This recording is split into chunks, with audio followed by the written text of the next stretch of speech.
for your attendance.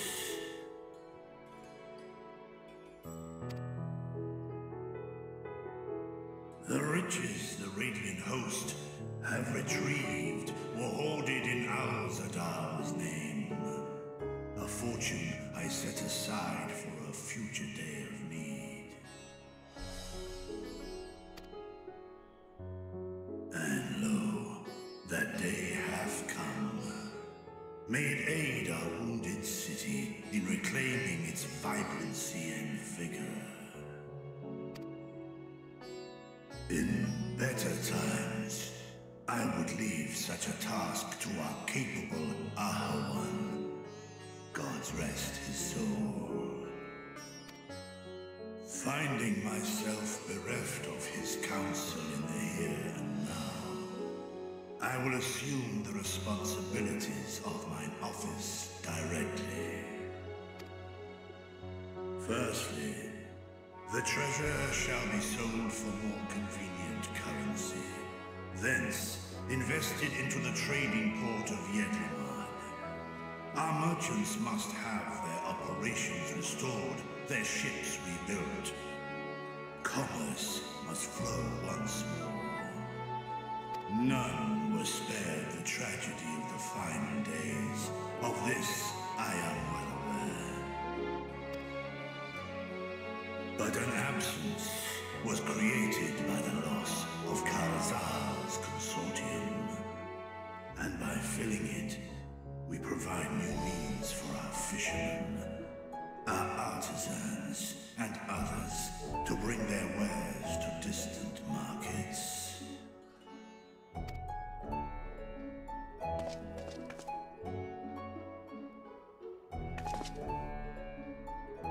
And what of the children who were left without family to care for them? That is a concern which weigheth heavily upon my mind. A simple gift of coin will soon be exhausted, leaving these young souls adrift on the fringes of our society. Nay, a proper solution is needed. One which doth guarantee their welfare for years to come. Thou hast surely seen how other nations rise to meet this challenge, adventurer. What dost thou deem the wisest course?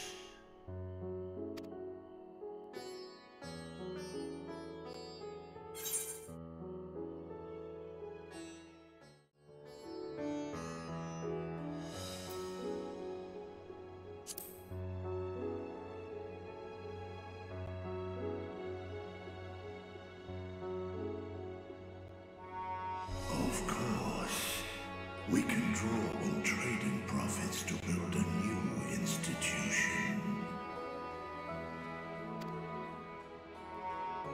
Let us put this idea into practice.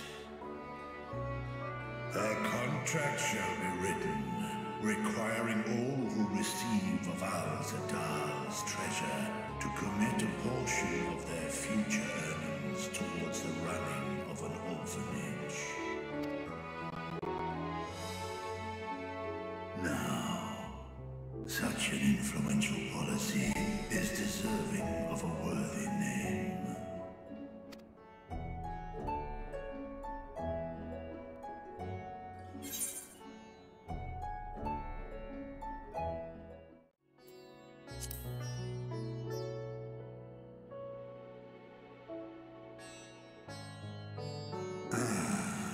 A fitting candidate.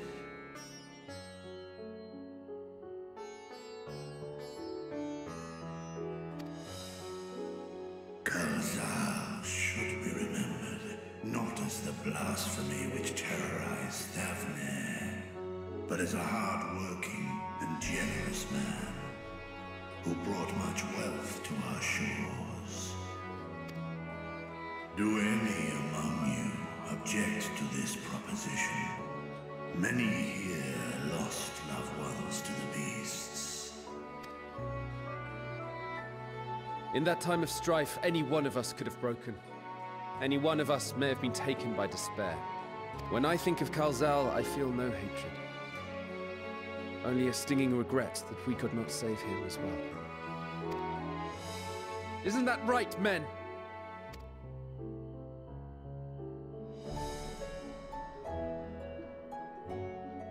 This bodes well for that boy. Narad, was it? Perhaps he can cut ties with that shady peddler. Then let it be done. Henceforth, this initiative shall be known as the Kalzal Foundation.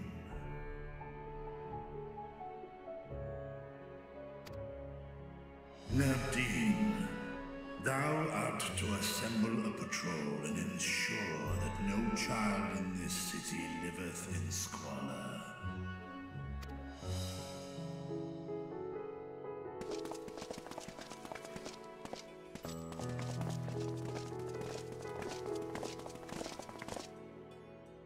Clerks, see to the management of our funds and make haste.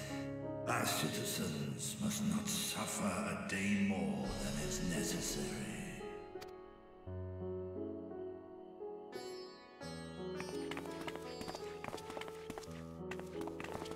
Dragon and man, side by side in pursuit of a brighter morrow. Reminded of Ishgard.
Right, here we all are. You discovered something new. I took a closer look at that device. I was able to determine how it keeps the voidgate sealed, but not how it might instead be employed to expand the opening.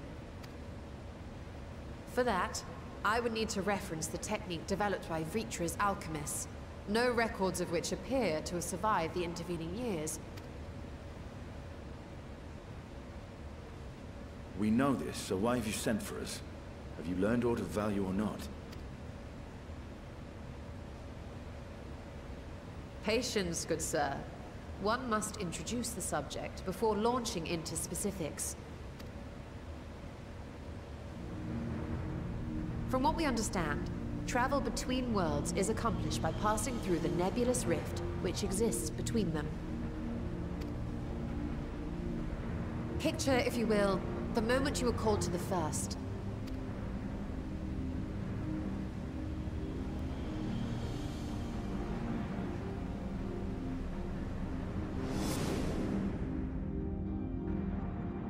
You touched a focus of some kind to help the Exarch pinpoint your location. His summoning spell then channeled the energies of the Crystal Tower to begin your journey to his world.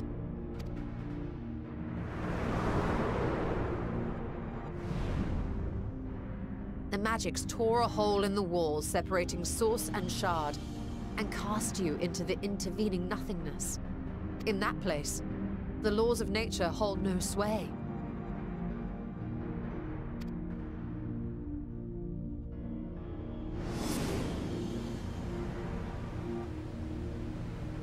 Yet even through this realm of temporal and spatial instability, you were borne safely to your destination in the first.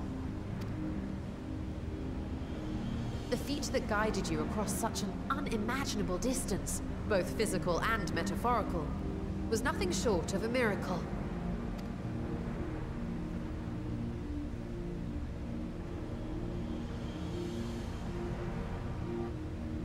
Then what of the many voids-sent found in the source?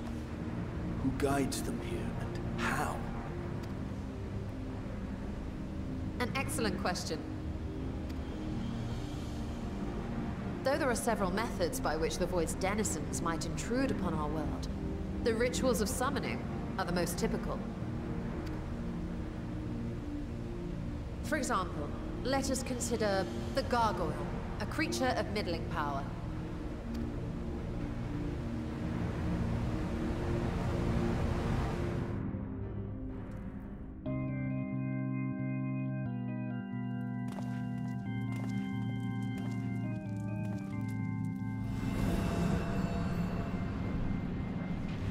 To call upon such an entity, the prospective summoner must force open a voidgate.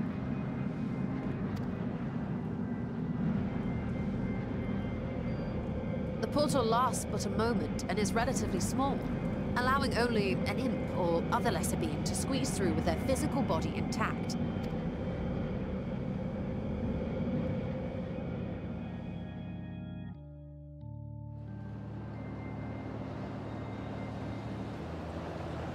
Our more powerful gargoyle, however, is too large for that.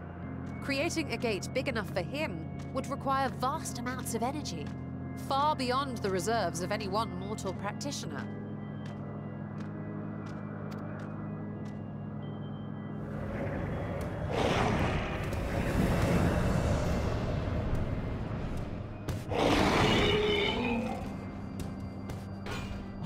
Instead, 'tis far more common to bring over only the entity's soul.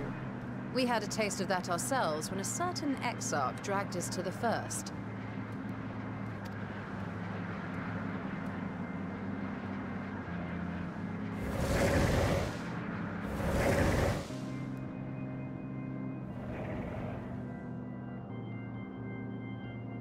And just as our bodies remained in our world, the Void-Sense physical form is left behind in the 13th.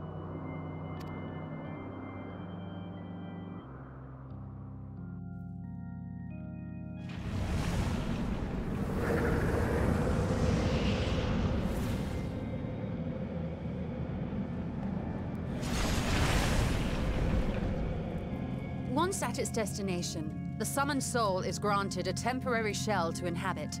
In the Gargoyle's case, a stone effigy has proven a suitable vessel.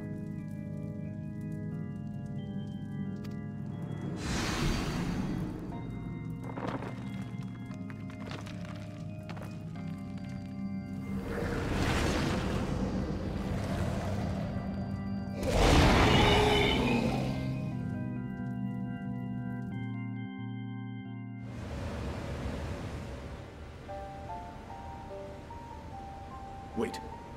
You said that Voidsent must be called here deliberately by someone in the source, reeled in like a fisherman with his catch. Exactly. For a being to navigate the chaos of the rift, with or without form, there must needs be a guiding agent on the other side. When the hordes poured forth from Alag's Great Gate, it was the technologists who drew them through. Though to my knowledge, planar fissures are in essence natural passages between our world and the void, which require no such guidance to traverse. Why is only the boundary between the Source and the 13th so fragile? So much so that it often tears open of its own accord. I believe solving that mystery is key to understanding travel between the Source and its reflections. And how do you intend to get your answers? No. The danger is too great.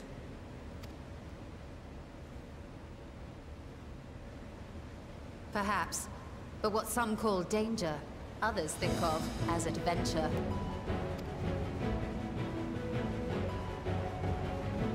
Were you not listening to my tale? Never mind that the means to expand the gate has been lost to the ages. Even could you force the portal wide enough, you would be greeted by an army of murderous horrors the very instant you step through. I assure you I was most attentive. And I agree that to go alone would be certain death. But if I were to bring along one who has already braved the 13th, and humbled the Cloud of Darkness, well, I imagine my chances would be much improved.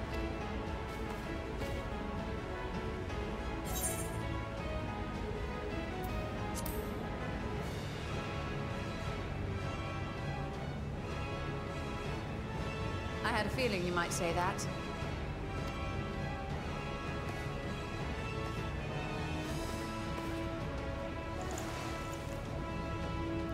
Once again, I put my life in your ever-reliable hands.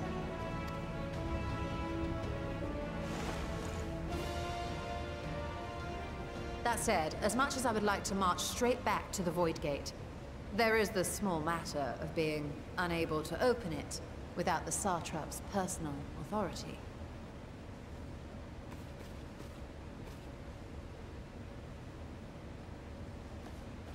As I've said before, I will grant you and yours any boon you choose to name, provided it does not endanger my people. You have my word that we will take every precaution. Not a single void scent will be allowed to threaten Radz-at-han, assuming we manage to expand the portal in the first place. You have a plan. Actually, I had hoped you might help us with that. I presume the alchemists you retained supplied you with some explanation of their methodology. That they did. House Daimir was overseeing the project. Daimir. Ah, yes. The family associated with the great work.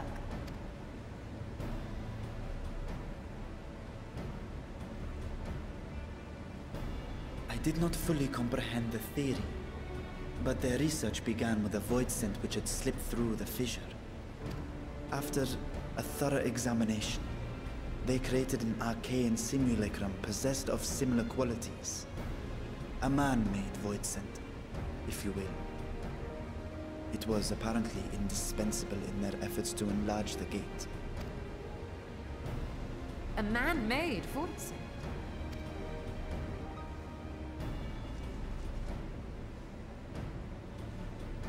Yes.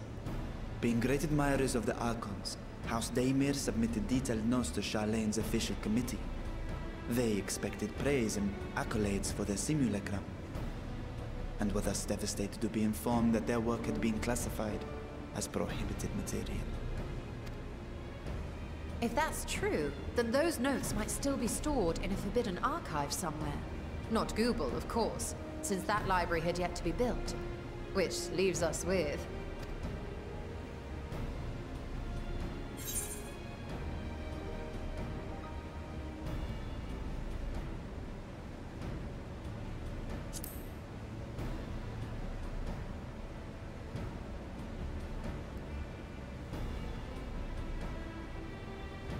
Indeed. Numenon's restricted stacks may very well hold a copy. In which case, I say we head directly to Charlene.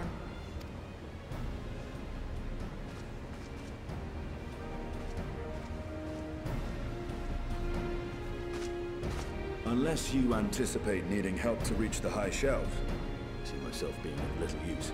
Go on ahead. I still need to find Mirad and tell him about the Khalzal Foundation.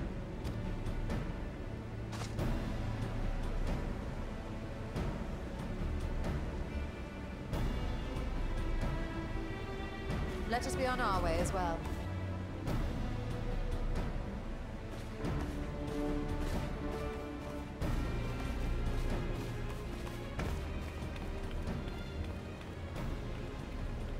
They are resolved to venture into the void.